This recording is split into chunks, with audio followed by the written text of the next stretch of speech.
नमस्कार, आप देख रहे हैं आरजे भारत न्यूज 7 और मैं हूं आपके साथ श्वेता। तो चलिए रुक करते हैं आज की प्रमुख और बड़ी खबर पर। एकनाथ शिंदे, उद्धव ठाकरे, शरद और अजीत पवार चुनाव नतीजे तय करेंगे महाराष्ट्र के दिग्गजों का राजनीति भविष्य।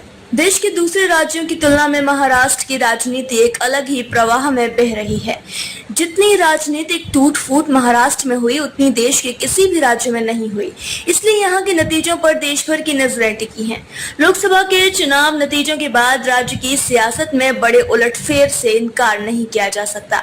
यह चुनाव मुख्यमंत्री एकनाथ शिंदे, उद्धव ठाकरे, शरद पवार, अजीत पवार का राजनीति भविष्य तय करेगा।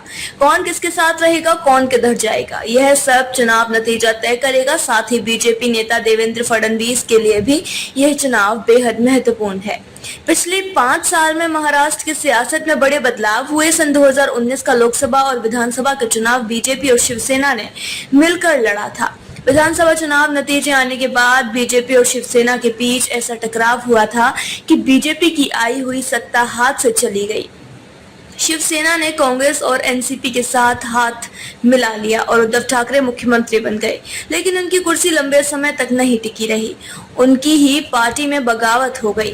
फिर सूरत से गुवाहाटी और गोवा तक शिंदे सेना के विधायक सफर कराए। ऐसे होते गए 2 फाड़, शिवसेना के 2 फाड़ हो गए और साल 2022 में मुख्यमंत्री के रूप में एकनाथ शिंदे सामने आए। ठीक 1 साल बाद 2023 में शरद पवार की पार्टी एनसीपी में भी बगावत हो गई।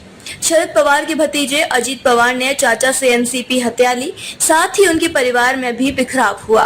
सियासत ने पवार परिवार को एक दूसरे के सामने खड़ा कर दिया। इसके बाद राज्य में कांग्रेस, उद्धव सेना और शरद पवार की एनसीपी ने छोटे दलों को मिलाकर महाविकास अघाड़ी बनाई, तो बीजेपी ने शिंदे सेना और अजीत पवार की एनसीपी सहित दूसरे छोटे दलों को मिलाकर महायुति बनाई। लोकसभा चुनाव के सीट बंटवारे में महायुति और महाविकास अघाड़ी के घटक दलों में खूब माथापच्ची करनी पड़ी। खबरों में अब तक के लिए बस इतना ही। फिर होगी आपसे मुलाकात ऐसी किसी बड़ी और खास खबर के साथ। तब तक के लिए नमस्कार और देखते रहिए आरजे भारत न्यूज 7।